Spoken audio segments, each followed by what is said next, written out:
계속해서 우리가 산상수훈에 예수님께서 바리새인과 서기관보다 너희의 의가 낫지 않으면 천국에 들어갈 수 없다 하시면서 서기관과 바리새인의 의보다 더 나은 의, 하나님이 본래 의도하신 의를 예수님이 가르쳐주고 계십니다. 자, 오늘은 부활주일인데요. 이 예수님의 가르침이 예수님의 부활과 어떻게 연결되는지 우리 함께 말씀을 통해 확인해 보도록 하겠습니다. 자, 여러분 이 말 잘 아시죠? 눈에는 눈, 이에는 이. 들어보셨죠? 네. 들어봤죠? 이게 무슨 말입니까?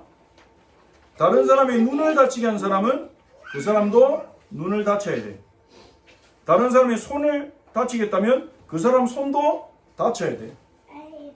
어떻게 보면 잔인한 것 같지만 이게 아주 오래전 고대 사회에서부터 지켜지던 법에 담겨있는 원칙 중에 하나였습니다. 이렇게 눈에는 눈, 이에는 이라는 내용이 아주 오래전 법전에 적혀 있었는데요. 고대 바벨론의 왕 함무라비라는 사람의 법전에 약 기원전 18세기 경이니까 구약 성서가 기록되기 전입니다. 그러니까 모세 율법에도 이 내용이 있는데 그 전에 함무라비 법전에 이 원칙이 나타나 있는 거죠. 그리고 여러분 보시면 출애굽기 21장 24절에도요.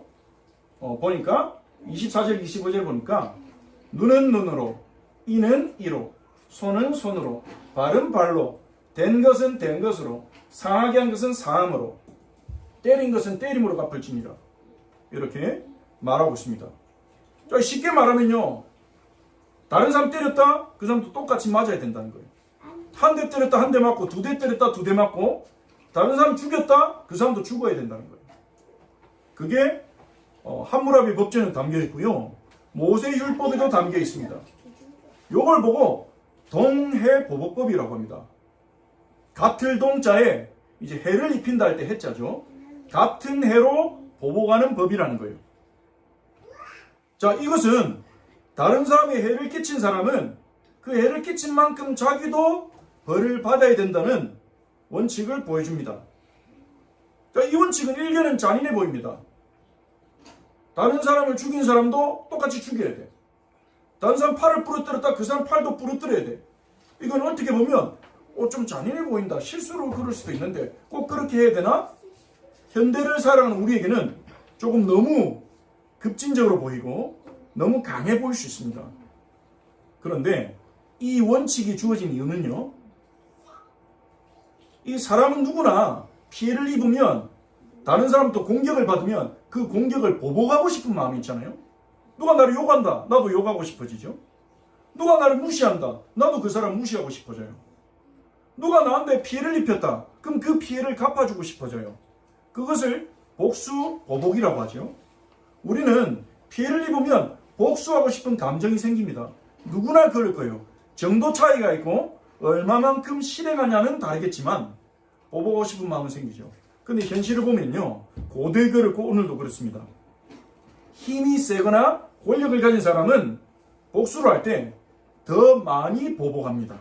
자기가 당한 것보다. 내 딸이 한 대 맞았다? 너는 10대 맞아야 돼.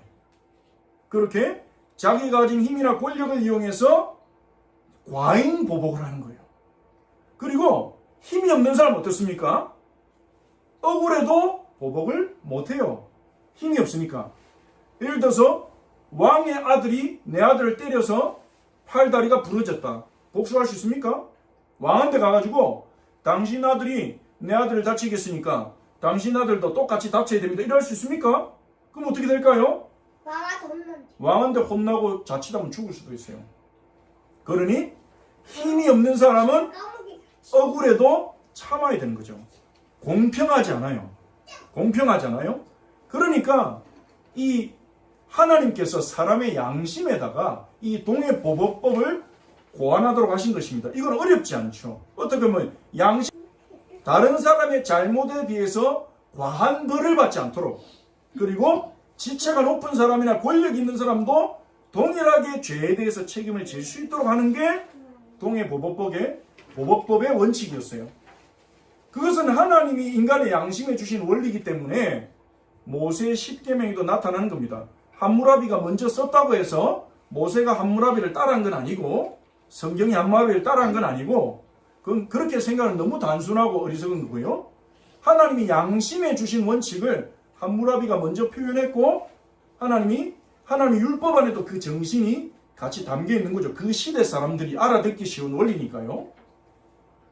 그래서 이 법은요, 개인적으로 복수해라는 말이 아니라 재판을 통해서 동해보복을 하되 누구든지 신분에 상관없이 권력에 상관없이 남에게 해를 입히면 동일한 보복을 받으니까 악을 행하지 말라는 것입니다. 경고의 의미가 담겨 있는 거죠.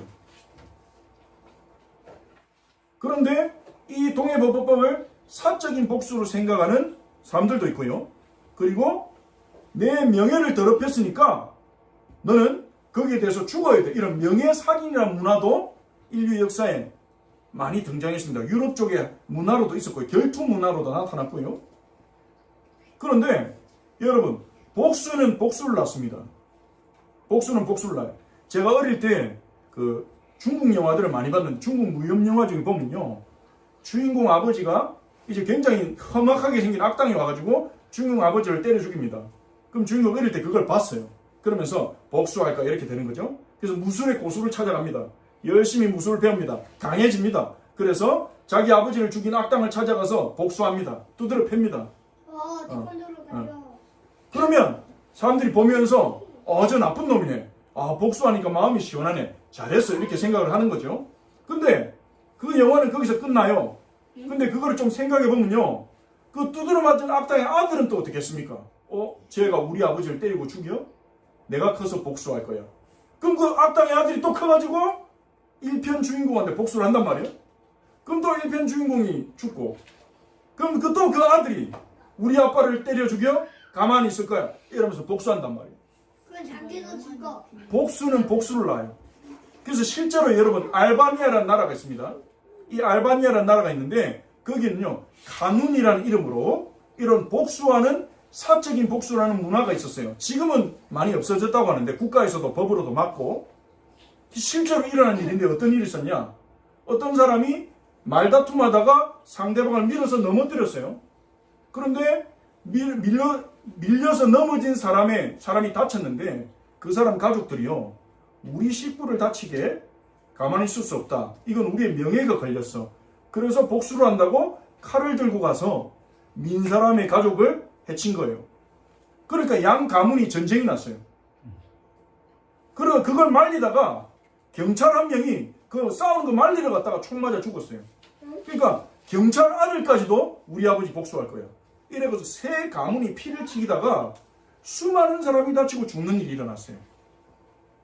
그러니까 복수는요 무서운 겁니다. 복수는 복수를 낳는 겁니다. 그래서 우리가 예수님의 말씀을 잘 들어봐야 돼요. 예수님은요 동해보복법을 넘어서는 의를 가르치십니다. 동해보복법은요 지위에 상관없이 권력에 상관없이 모든 사람이 공평한 형벌을 받아야 된다는 원칙이 있지만 근데 그걸로 충분하지 않아요. 동해보복법은 다른 사람들로 하여금 남을 다치게 하면 너도 다친다. 그러니 남을 다치거나 해롭게 하지 말라는 그런 무서운 경고가 있어서 악을 억제할 수 있지만 그걸로 충분하지 않아요. 하나님이 원하신 바까지 가지 못해요. 그래서 우리가 오늘 읽은 38절에 보니까 눈은 눈으로 이는 이로 갚으라 하였다는 것을 너희가 들었으나 너희가 동해보복법을 배워왔다. 하지만 뭐라고 하십니까?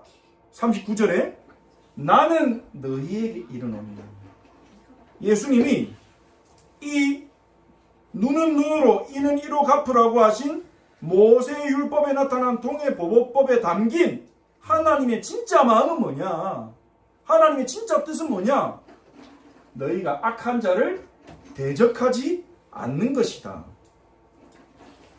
너희를 괴롭히는 자와 싸우지 않는 것이다. 그렇게 말씀하세요. 아니 그러면 당하잖아요. 그러면 손해보잖아요. 그러면 자존심 상하잖아요.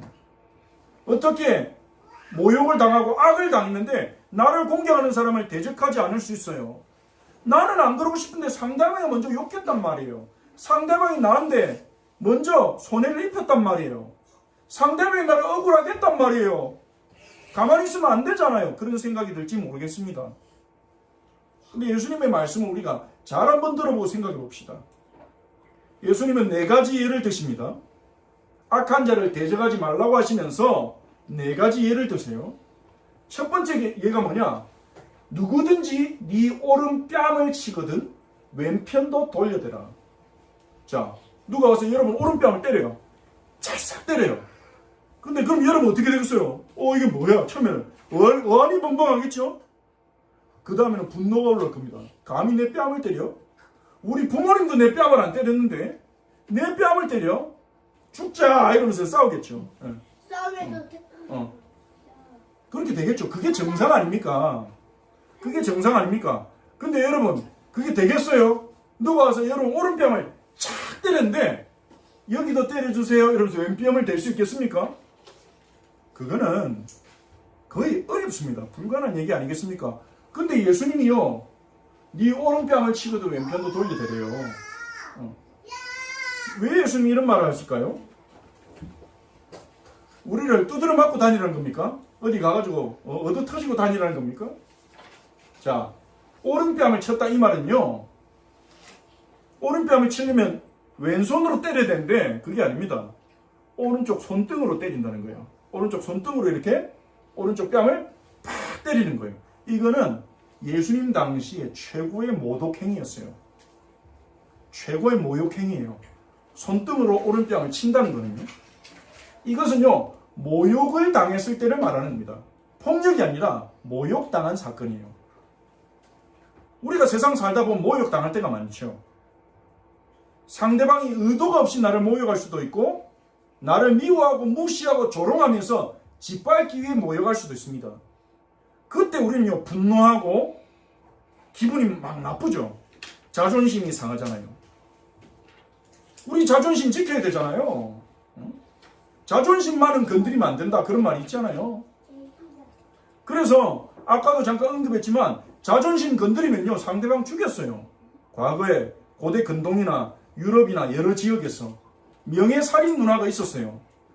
이게 근대화되면서 그런 문화들이 다 없어지긴 했지만 막 유럽에서도요, 귀족들이요, 자기 모욕하잖아요? 그럼 장갑 던져가지고 상대방이 받으면요, 칼 들고 서로 싸워가지고 죽여도 그게 합당하게 인정받던 시대가 있었어요. 살인이 안 되고. 서부 시대 미국에서는요, 그 문화가 총으로 바뀌어가지고 내 명예를 건드린다 이러면 물론 이제 그 신 앞에서 정당함을 가리기 위해서 이제 대결을 하는 경우도 있었지만 서로 딱 이제 몇 걸음 떨어져 가지고 영화에서 안 봤습니까? 혹시 보신 분은? 딱 쳐다보고 있다가 총 갑자기 빡 빼가지고 빵 쏘고 이렇게 불고 먼저 쏘는 사람이 이기잖아요. 그렇게 죽어가는 사람들이 많단 말이에요. 대한민국에 사는 자존심은 중요하죠. 근데 예수님 말하는 건 뭡니까? 진짜 오른뺨 맞으면 왼뺨 대라는 걸까요? 그러면 하나님의 뜻에 맞는 거겠습니까? 그 말이 아니에요. 자존심보다 사랑하는 게 중요하다는 거예요. 하나님의 뜻은 우리가 이웃을 사랑하는 일이 있어서 우리의 자존심을 뛰어넘기를 원하십니다. 때로는 우리가 누구를 돕다가 형제 자매를 사랑하다가 자존심 상할 때가 있어요. 상대방이 내 자존심을 상하게 할 때가 있어요. 그러면 우리는요, 그 사람을 사랑하는 걸 멈추고 싶습니다. 돕는 걸 멈추고 싶습니다. 내 자존심까지 이어가면서 내가 해야 돼? 자존심 상하면서 해야 돼? 근데 하나님은요, 그 자존심 상하는 것 때문에 우리가 선을 멈추기를 원하시지 않아요. 악을 택하기를 원하시지 않아요. 사랑을 포기하기를 원하시지 않아요. 그 얘기인 겁니다. 사랑은 자존심을 넘어서는 일입니다. 우리가 누군가를 사랑해야 하는 일은요, 하나님의 백성인 우리에게, 예수님을 따르는 우리에게. 두 번째로요, 40절에 보니까 너를 고발하여 속옷을 가지고자 하는 자에게 겉옷까지도 가지게 하며, 여기서 말하는 속옷은 여러분이 옷 안에 입고 있는 러닝 팬티를 말하는 게 아닙니다. 유대인들에게 유대인들도 이제 지금같이 굉장히 편하게 제작된 이런 속옷은 없었겠지만 남성 여성의 중요한 부위를 가리는 천으로 된 그런 속옷이 있었습니다. 근데 여기서 말하는 속옷은 그 우리가 생각하는 속옷 위에 있는 겉옷 안에 있는 옷이에요. 이 당시 유대인들은요 머리 구멍과 팔 들어가는 구멍만 딱 이렇게 만들어 놓고 보통은 짧은 소매죠. 짧은 소매된 긴 이제 밑에 치마까지 내려오는 다리까지 내려오는 이런 뭐라고 해야 됩니까? 그게 원피스입니까? 예.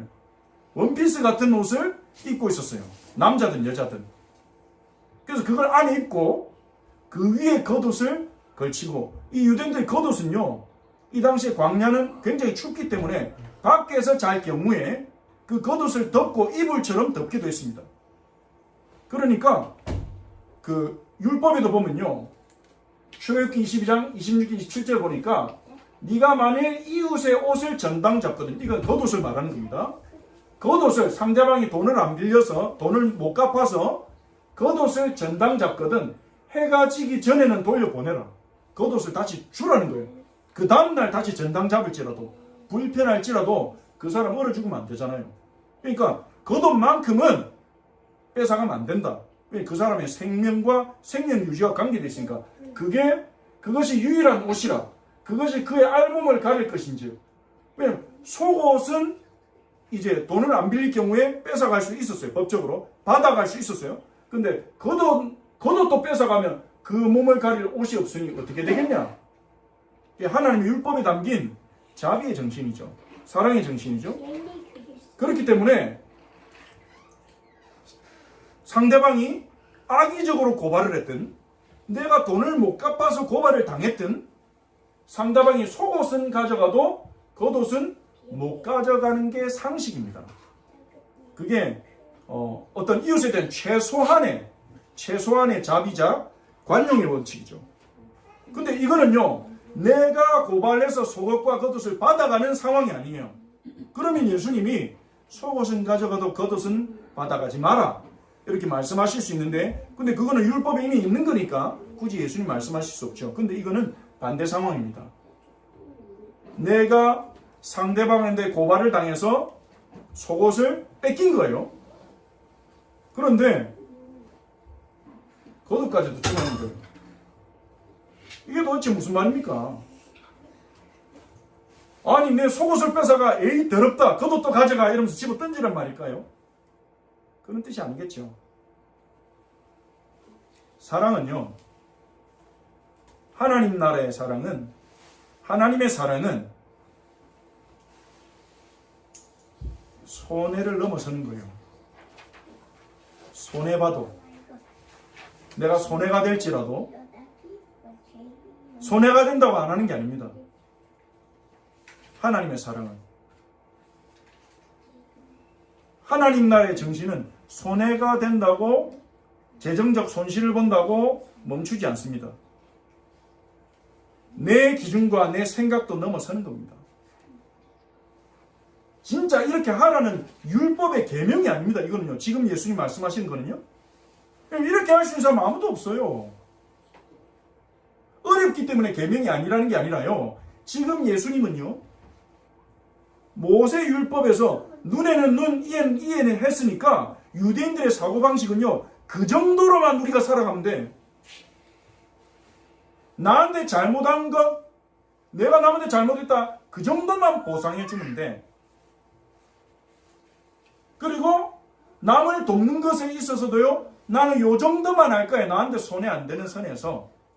난 이 정도만 남을 구제할 거야. 그렇게 자기가 기준을 정하고 자기가 딱 제한되어 있었어요. 그걸로 충분한 것처럼. 그것이 하나님의 뜻인 것처럼 율법을 문자적으로만 지키고 있었다니까요. 근데 예수님은요. 하나님이 본래 그 율법을 주신 의도는 그게 아니야. 이 세상은요. 기브 앤 테이크잖아요. 그게 좋은 거든 나쁜 거든. 나쁜 것도 우리는 돌려주고 싶고 능력이 되면 돌려주고 안 되면 참을 수도 있지만 좋은 것도 내가 받은 만큼 돌려주죠. 나쁘지는 않습니다. 그러한 양심과 그런 선들이 사람들이 있기 때문에 그나마 이 세상에 선한 일들과 호의로 벌어진 일들이 많이 생기죠. 근데 하나님은요, 하나님의 백성들이 거기에 멈추기를 원하지 않으시는 거예요. 더 선으로, 더 사랑으로 나아가기를 원하시는 거예요. 그래서 예수님이 급진적인 예를 드시는 겁니다. 자존심에 걸려서 사랑 놓치지 마라. 손해보는 이 아까움에 걸려서 사랑 놓치지 말라는 거예요. 그리고 그 다음은요, 41절을 보면 세 번째 예입니다. 누구든지 너로 억지로 오리를 가게 하거든 그 사람과 심리를 동행하고. 지금 여기서는 그냥 친구가 나 집에 갈 때 나 혼자 가기 무서우니까 좀 같이 가죠, 이런 상황이 아닙니다. 여기서 말하는 상황은요, 로마 군인들이 피지배국인 이 유대인들에게, 이스라엘에 강제 노역을 시키는 상황이에요. 강제 노역. 너 이리 와. 로마 군인들이 짐 들고 가다가 무거운 걸음이다. 유대인 너 이리 와. 우리 법에 정해져 있지, 로마 법에. 내가 오리까지는 너한테 일 시킬 수 있어. 내 가방 들고 오리만 따라와. 이러면 유대인들이 누가 원하겠어요? 싫잖아요. 억지로 시키니까. 강요당하니까 싫잖아요.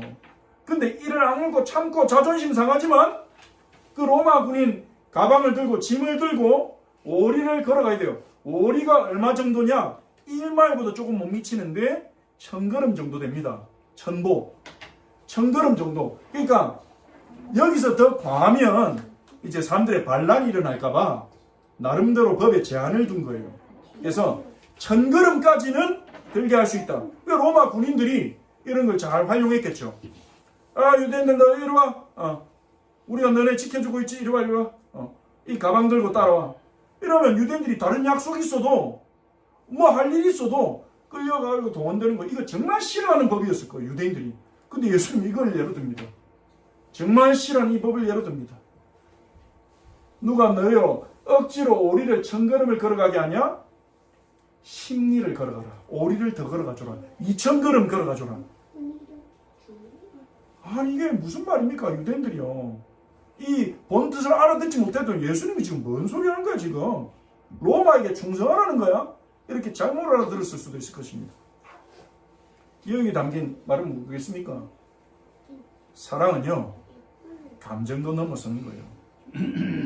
우리가 아무리 좋은 일도, 아무리 맞는 일도 강요당하면요, 내가 하고 싶지 않은데 누가 시키면요, 감정이 상하잖아요. 하기 싫어요. 억지로 해요. 내가 하고 싶어요 할 때 해야지. 하기 싫은데 이거 하세요, 저렇게 합시다 이러면 하더라도 마음이 편치 않고 스트레스도 받고 그럴 수 있죠. 그런데 그 감정 때문에 그 강요당하는 상황이라고 해서 사랑을 놓치지 마라, 포기하지 말라는 거예요.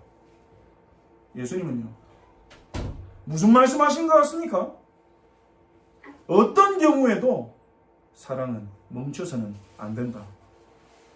그게 하나님의 마음이고 하나님 나라 정신이에요. 그게 하나님 나라 정신이에요. 지금까지도 굉장히 어렵습니다. 우리가 지키기는. 네 번째, 자, 네게 구하는 자에게 주며 꾸고자 하는 자에게 거절하지 말라.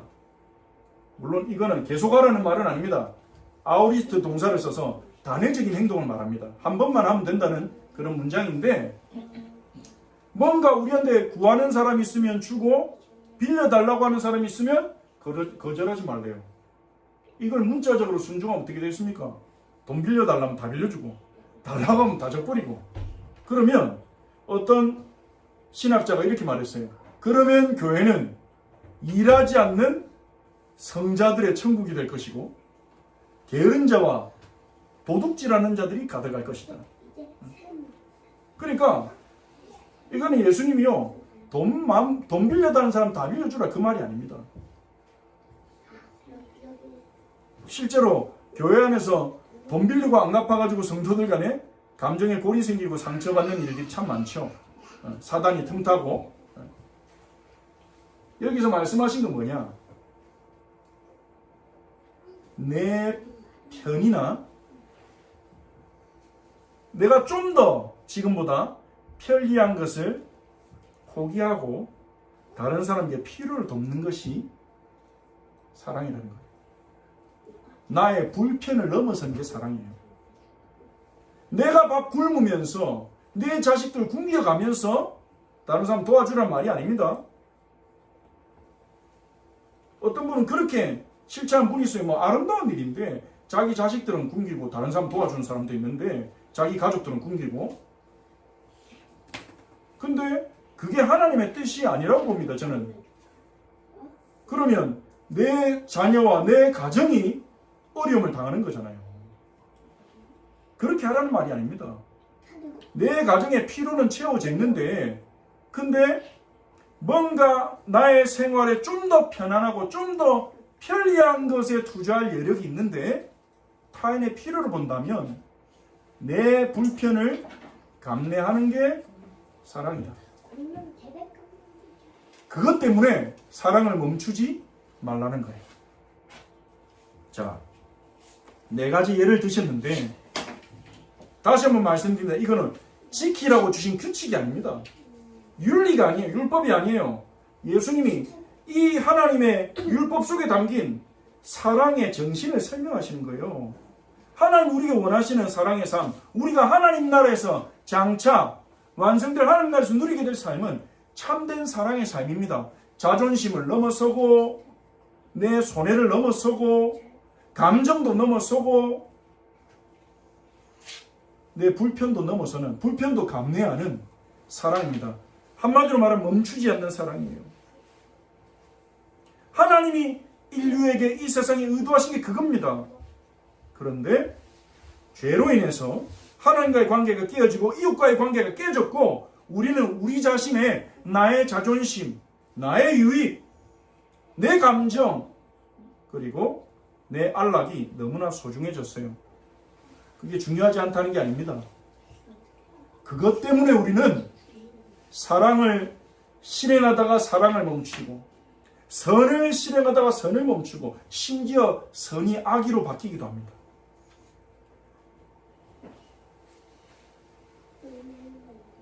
오늘 예수님이 우리에게 말씀하시는 것은요, 율법에 담긴 본이 사랑을 추구하는 삶입니다. 이것은 우리가 걸어갈 수 있는 길이 아니에요. 그래서 예수님이 우리 대신 걸어가셔서 완성하신 그 길입니다.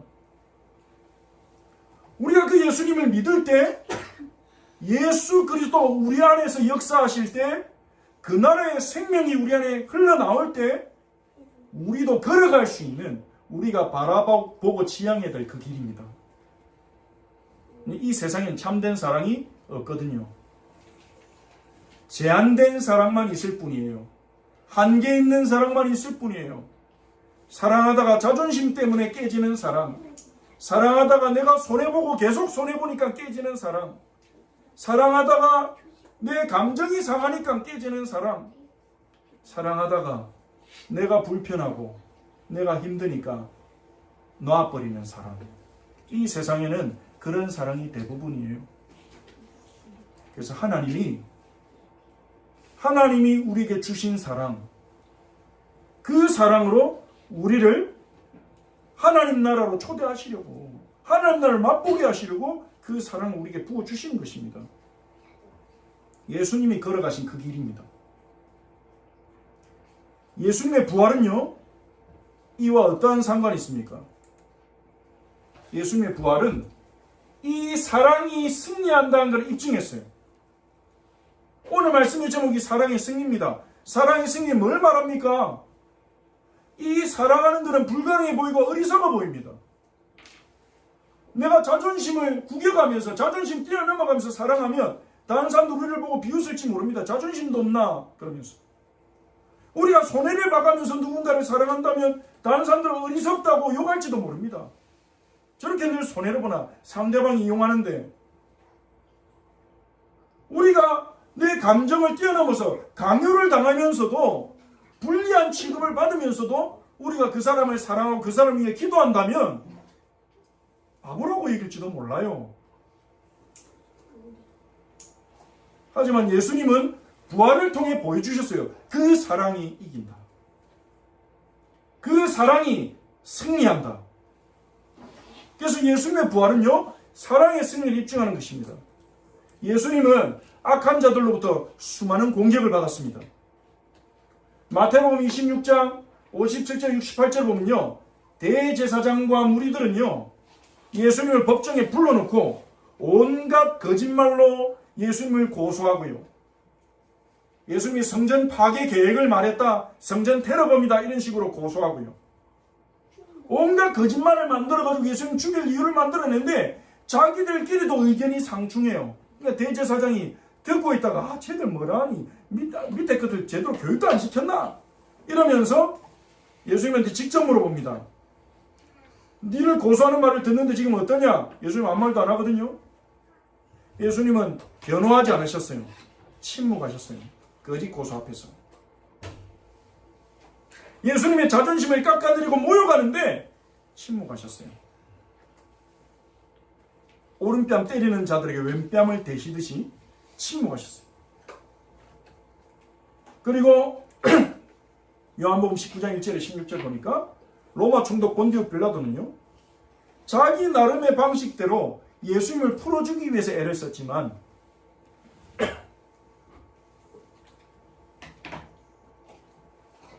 자기 나름대로 예수님을 풀어준다는 게 예수님을 죽이고 싶진 않고, 왜냐하면 자기 부인이 와가지고 여보 내가 어젯밤에 이 사람 나오는 꿈을 꿨는데 이 사람 절대 죽이면 안 될 것 같아요. 그러니까 찜찜하잖아요. 꿈이 얼마나 중요합니까? 그 사람들에게. 그래서 자기가 조사해봐도 예수님 반역죄나 이런 게 전혀 없단 말이에요. 죄가 없는데 죽이려고 하니까 자기 나름대로 이 사람을 좀 잔인하게 때려가지고 피투성이로 만들어 놓으면 이 사람 죽이려고 하는 사람들이 마음이 좀 풀리겠지? 로마 병사도 시켜가지고요, 채찍, 그것도 가죽 채찍이 아니라 가죽에 작은 동물의 뼈나 이제 작은 돌이 박혀있는 그 채찍을 가지고 예수님을 때렸단 말이에요. 그 예수님 피부가 다 찢어지고 막 피를 줄줄 흘리고 머리에 가시관을 씌우고 이래가지고 사람들 앞에 내놓은 거예요. 이 정도 했으면 만족하면 안 되겠나? 이런 거죠. 근데 만족하기는커녕 유대인들은 십자가에 못 박았었어. 그래서 오히려 예수님을 더 두드려 패배했어요. 안 그래도 돌아가셔야 될 예수님을. 폭력까지, 끔찍한 폭력까지 당하셨죠. 그리고 마태복음 27장 39절 44절에 보면 예수님이 십자가에 못 박히시는 현장에서 지나가는 사람들은요, 고개를 흔들면서 예수님 조롱합니다. 하나님 아들이 왜 저러고 있어? 왜 저 꼴이야? 그리고 대제사장과 무리들은요, 당신이 하나님의 아들이면 내려와봐. 내려오면 우리가 하나님의 아들이라고 믿을게. 하나님을 그렇게 믿더니 하나님이 구해주시지 않네? 이러면서 조롱했어요. 예수님이 그러실 수 있잖아요. 내려가가지고 그래 내려왔다 이러면서. 이 예수님을 신문한 유대인들이요, 예수님을 뺨을 치고 머리를 때리고 네가 선지자면 누가 너를 때린지 맞춰봐라 이러고 그랬거든요. 예수님 그때 네가 때렸잖아 하면서 뺨 때릴 수 있잖아요. 십자가에 달리셨다가 못 빼내고 내려와가지고 그래 내려왔다 믿어라 이러실 수 있잖아요. 근데 예수님 능력 있는데도 그러시지 않았어요. 끝까지 사랑의 길을 가셨습니다. 사랑을 멈추지 않으셨어요. 악은요, 우리를 악으로 이끕니다. 좋은 마음으로 하다가도요, 내 자존심 상하게 하면 미워하는 마음 생깁니다. 망해버려라 이런 마음도 생깁니다. 악은 악으로 이끕니다. 우리를요. 욕은 욕으로 이끌어요. 근데 예수님은요, 어떤 악을 당해도 악에게 지지 않고 끝까지 사랑의 길을 가셨어요. 우리는 계속 넘어지는데 어쩌다가 좀 선한 마음 가지고 하다가 나를 안 알아주고 내가 손해보거나 억울한 취급당하면 우리는 멈춰서 버리는데, 예수님은 악을 당하고 욕을 먹으면서도 끝까지 사랑의 길을 걸어가셨어요. 그러니까 예수님은 잘나셨군요. 그게 아닙니다. 우리를 위하여 우리를 대신해서. 그래서 그 예수만이 우리의 소망인 겁니다. 예수님만이 우리를 사랑으로 이끄는 겁니다. 예수님만이 우리를 온전케 하는 것입니다. 그래서요, 예수님은 그 많은 거짓 고수 앞에서 침묵하셨고요. 할 말이 없어서가 아닙니다. 예수님은 이 빌라도가 군병을 통해서 채찍질하고 머리에 관을 가시관을 씌우고 로마 군인들이요 예수님을 손으로 막 구타하는데 막고 계셨어요. 예수님 한마디만 하면 다 죽는데 왜요? 아버지의 뜻에 순종하기 위해서 사랑의 길을 걸어가신 겁니다. 끝까지. 그리고 모든 사람이 희롱하는데 대제사장과 서기관들이 장로들 이 이스라엘 우두머리라는 사람들이요 그 예수님이 십자가를 죽고 있는데 이 인격들이 얼마나 저열한지 예수님 십자가에 다 피 흘려 죽어가는데 아무리 원수라도 그래 돼 있으면 긍휼히 여기는 게 인간의 양심이 아니겠습니까? 근데 피 흘려 죽어가고 숨도 못 쉬는 예수님을 희롱하면서 아이고 남은 구원했으네 자기는 구원 못하네 내려와봐 그럼 우리가 믿겠노라 이러고 있어요.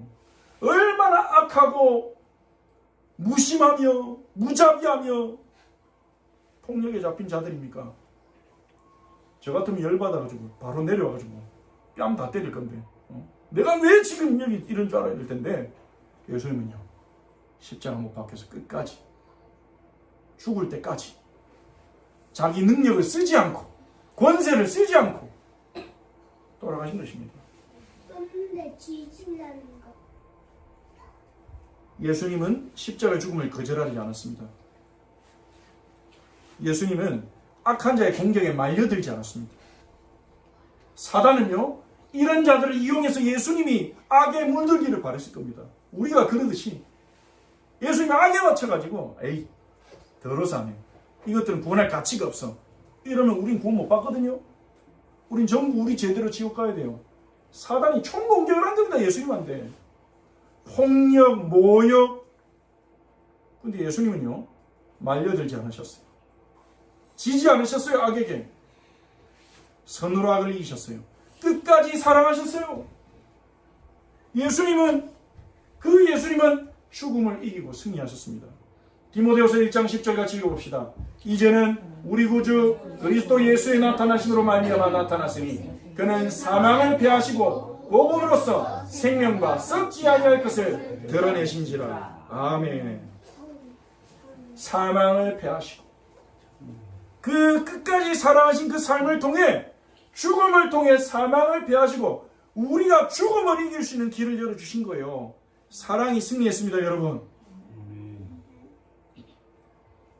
복음으로 생명과 썩지 아니할 영원한 사랑을 드러내셨어요. 영원한 생명을 드러내셨어요. 이게 예수님의 길입니다. 그리고 예수님은요 부활하신 후에 새로운 몸 예수님이 부활하신 후에 가지신 새로운 몸은요 신령한 몸 스피리추얼 바디 영적인 몸 늙지도 않고 죽지도 않고 몸에 있는 상처와 장애도 다 사라진 놀라운 몸을 입고 제자들 앞에 나타나셔서 앞으로 우리가 부활해서 누리게 될 그 생명을 미리 부분적으로 알게 해주셨어요. 그래서 예수님이 누가복음 24장 36절에 보면 제자들이 모여가지고 예수님이 살아나셨다 이렇게 얘기하고 있는데 예수께서 친히 그 가운데 서서 이게 무슨 말이냐 제자들끼리 모여서 얘기하고 있었어요. 그 자리에 예수님이 없었어요. 근데 얘기하고 있는데 갑자기 예수님 가운데 뿅 나타난 거예요.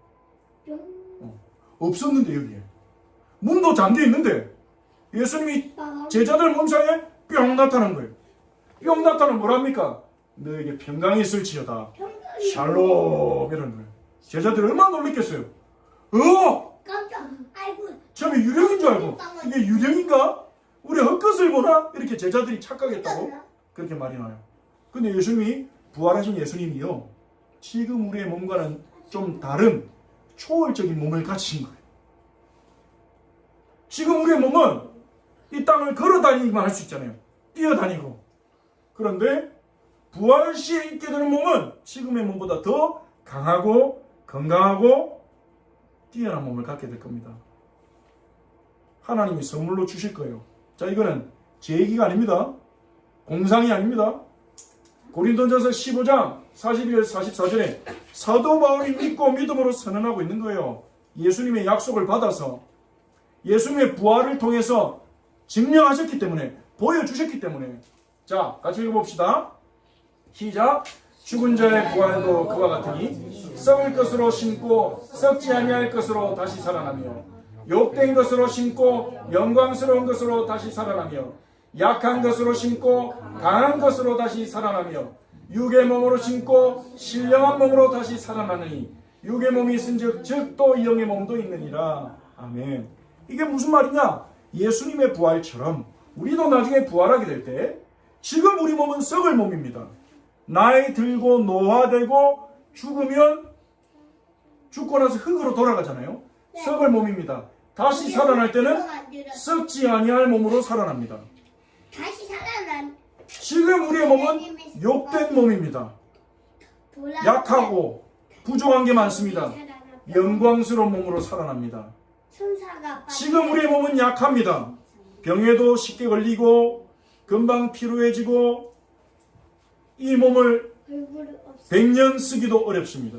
그런데 강한 것으로 다시 살아나며 육의 몸으로 심지만 신령한 몸으로 살아날 것이다. 이게 부활의 약속입니다.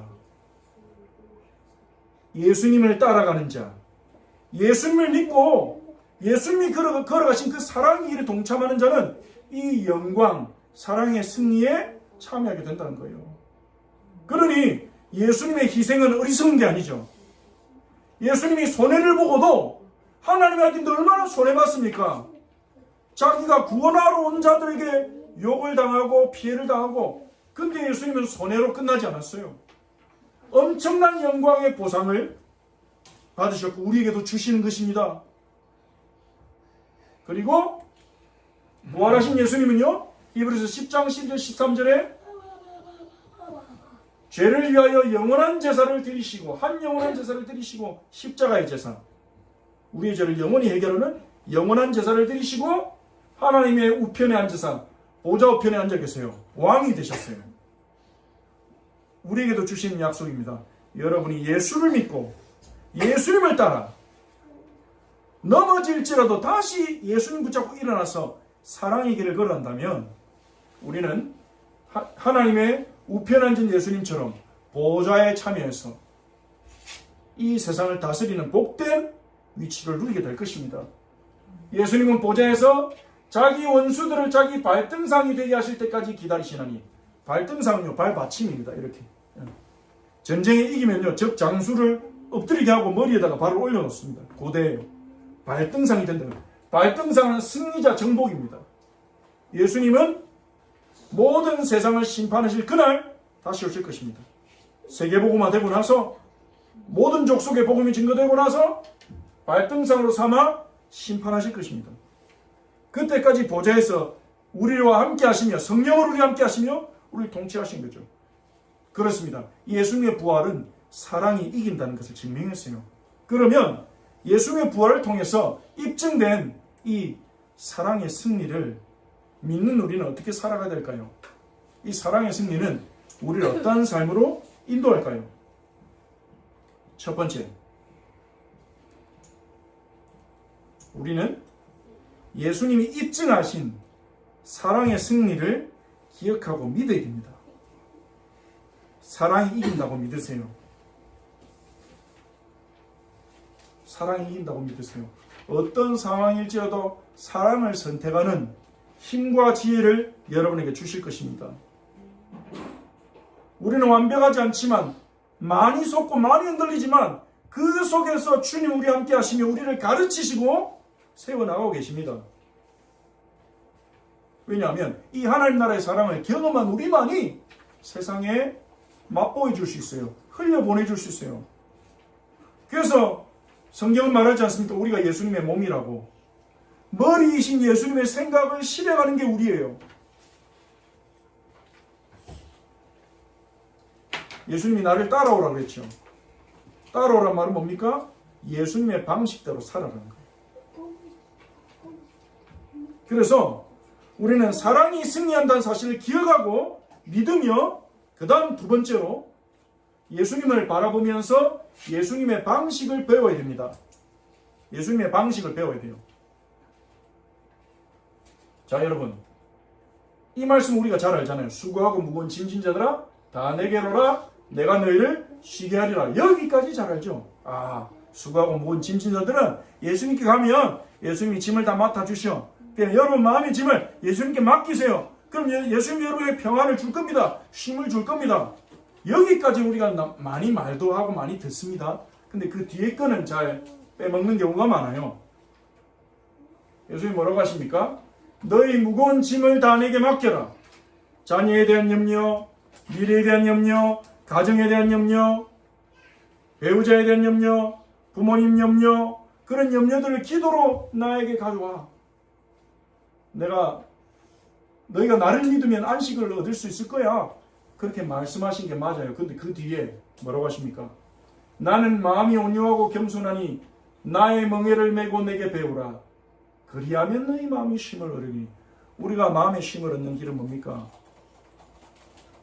주님께 우리가 두려움과 불안을 가지고 염려하는 것은 주님께 맡기고, 우리는 내 자녀가 잘못되면 어떡하지? 내 미래가 잘못되면 어떡하지? 이런 염려는 주님께 맡기고, 우리가 진짜 염려하고 고민하고 생각이 될 게 따로 있어요. 예수님이 주시는 거. 예수님의 멍에를 매는 겁니다. 무슨 말입니까? 예수님의 말씀대로 살아가는 거예요. 예수님이 가신 길을 그대로 따라가는 거예요. 그게 예수님의 멍에를 매는 겁니다. 근데 예수님이요, 이상한 말씀하세요. 내 멍에는 쉽다, 내 짐은 가볍다. 우리가 예수님 말씀대로 하기가 어려울 것처럼 보이는데, 내 자존심도 뛰어넘어서 사랑하고 손해보면서 사랑하는 게 어려워 보이는데 예수님은 그게 쉽고 가볍대요. 왜냐하면 처음에는 어려워 보여요. 처음에는 불가능해 보여요. 근데 우리가 예수님의 은혜를 받고 성령의 능력을 얻어서 말씀 따라가기 시작하잖아요. 처음에는 어려워요. 처음에 안 될 것 같아요.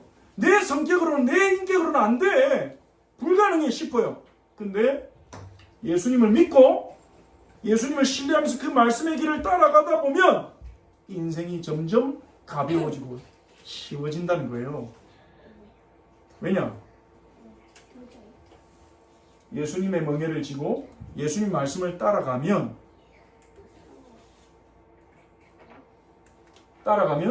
예수님 약속하신 게 있습니다. 내가 그에게 나를 나타내리라. 그 사람의 삶에 예수님의 역사와 임재가 더 충만해져요. 그 사람의 복잡한 염려거리, 불안거리들이 없어져요. 단순해져요. 진리에 집중돼요. 사랑에 집중돼요. 사람 살리는 데 집중돼요. 마음에 거리낄 게 없어져요. 주님과 동행하는 사람은 주님은 우리가 그렇게 되기를 원하시는 겁니다. 복잡한 거 주님께 맡기고 사랑하고 살리고 회복시키는데 우리의 온 생각이 가득하기를. 그래서 로마서 16장 19절 보면 사도 바울이 이렇게 말했습니다. 선한 데는 지혜롭고 악한 데는 미련하라. 예수님의 사도들도 이 예수님의 방식을 보면서 따라갔어요. 사도들도 예수님을 본받아서 우리는 악에 말려들지 않을 거야. 우리한테 악하게 대한다 해도 악에 말려들지 않을 거야.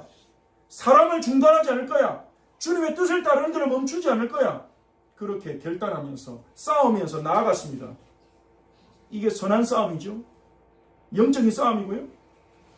그래서 바울은 로마서 12장 10절에서 이렇게 말합니다. 17절에서 아무에게도 악을 악으로 갚지 말고 모든 사람 앞에서 선한 일을 도모해라. 모든 사람이 볼 때 선한 것을 추구해라. 악을 악으로 갚지 말고 복수는 하나님께 맡겨라.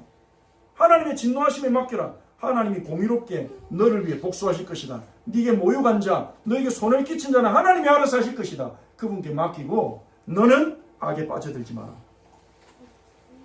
악에게 지지 말고 선으로 악을 이기라. 베드로도 이렇게 말합니다. 베드로전서 3장 9절에 같이 읽어봅시다. 시작. 악을 악으로 욕을 욕으로 갚지 말고 도리어 복을 빌라. 이를 위하여 너희가 부르심을 받았으니 이는 복을 이어받게 하려 하심이라. 복을 빌라를 사랑하라로 바꿔보겠습니다. 그럼 어떻게 될까요?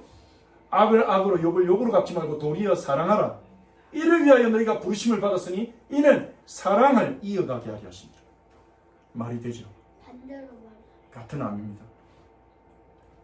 하나님 우리를 부르신 이유는요, 하나님의 사랑을 받아서 우리가 세상에서 이어가는 거예요. 이거 근데 우리는 거기에 실패할 때가 많습니다. 왜요? 가만 안 놔두거든요.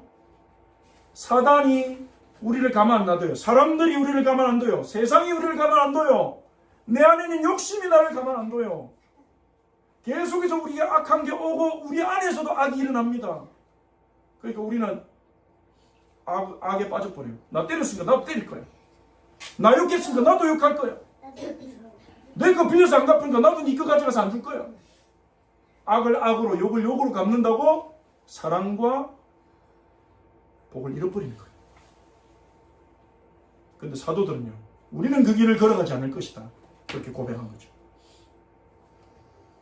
그럼 어떻게 하면 됩니까? 이 말씀 우리가 지키라는 겁니까? 이를 악물고 하나님의 말씀의 길을 기울이시면 됩니다.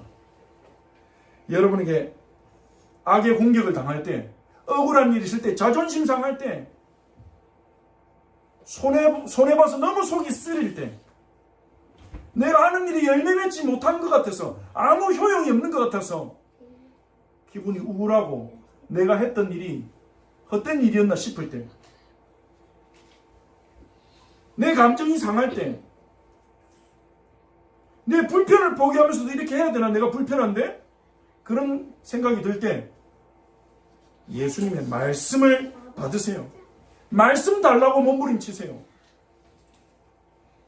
그럼 말씀이 우리를 인도할 것입니다.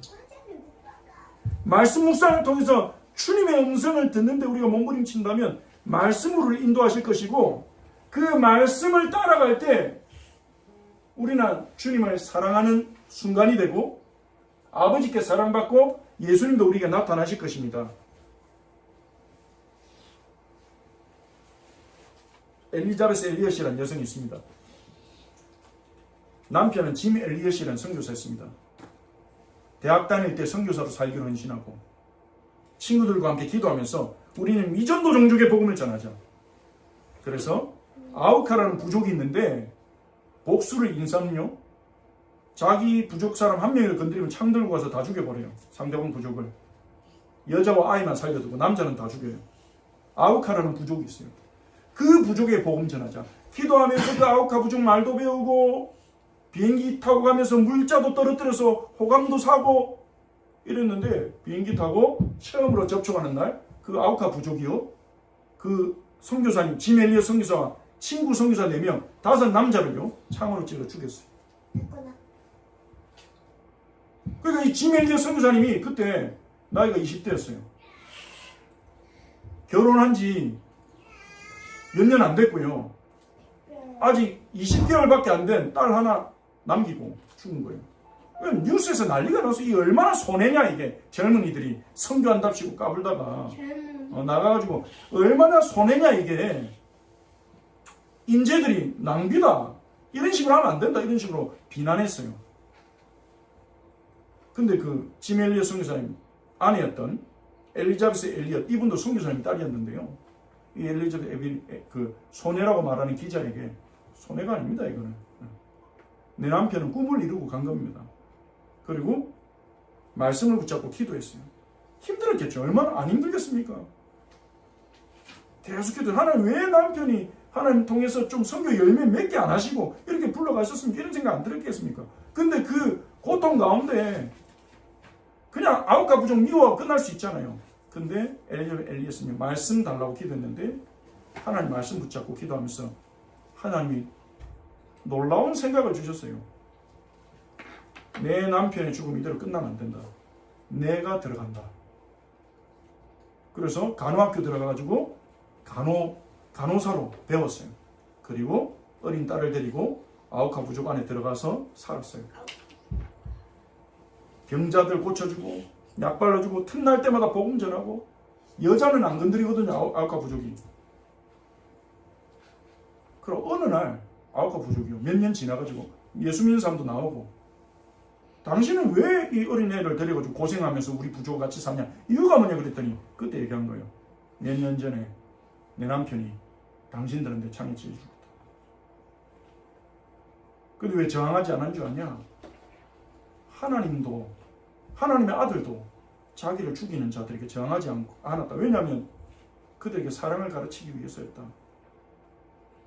이래가지고 그 지멜리오 선교사님 창으로 직접 찔러 죽었던 사람 이름이 키모라는 사람인데, 이 사람이 예수님을 믿고 회개하고 목사가 됐어요. 아우카 부족을 복음하는 사람이 됐어요. 우리는 하나님의 계획과 섭리를 다 이해할 수 없습니다. 하지만 예수님의 부활과 교회사는요 입증했습니다. 사랑이 이긴다. 복수는 악을 악으로 갚고 욕을 욕으로 갚는 것은 파괴만 가져와요. 사단만 기뻐해요. 누군가 한 사람이 실수했는데 상대방이 용서하지 못하고 어떻게 나한테 그럴 수 있어 공격하고, 그러면 아니 내가 실수했는데 그 정도로 나한테 이렇게 해? 그럼 또 화가 나서 또 말이 거칠게 되고 이러면서 싸움이 커지고 그룹이 나눠지고, 실제로 생기는 일이죠. 교회 안에도 많은 조직이었어요. 그럼 누가 좋아합니까? 사단만 좋아해요. 계속 싸우라 그래. 사랑은 단절되고 감사와 기쁨은 단절되고, 우리는 그렇게 살 시간이 없습니다. 이유도 없습니다. 우리의 부르심은 다른 것입니다. 그래서 결론입니다. 자, 결론을 같이 함께 읽고 우리 함께 기도하겠습니다. 자, 예수님이 부활하신 것을 기념하고 부활주일에 우리는 이 사실을 굳게 붙잡고 기억해야 되겠습니다. 같이 읽어봅시다. 시작. 악에게 지지 말고 사랑을 선택합시다. 여러분, 이 은혜가 임하기 바랍니다. 자, 세 가지. 어떠한 경우에도 악에게 지지 말고, 우리 이렇게 한번 읽어봅시다. 1번 넣고 읽고, 2번 넣고 읽고, 3번 넣고 읽고, 같이 1번 시작. 어떠한 경우에도 악에게 지지 말고 사랑을 선택합시다. 예수님을 바라보며 악에게 지지 말고 사랑을 선택합시다. 주시는 말씀을 따라 악에게 지지 말고 사랑을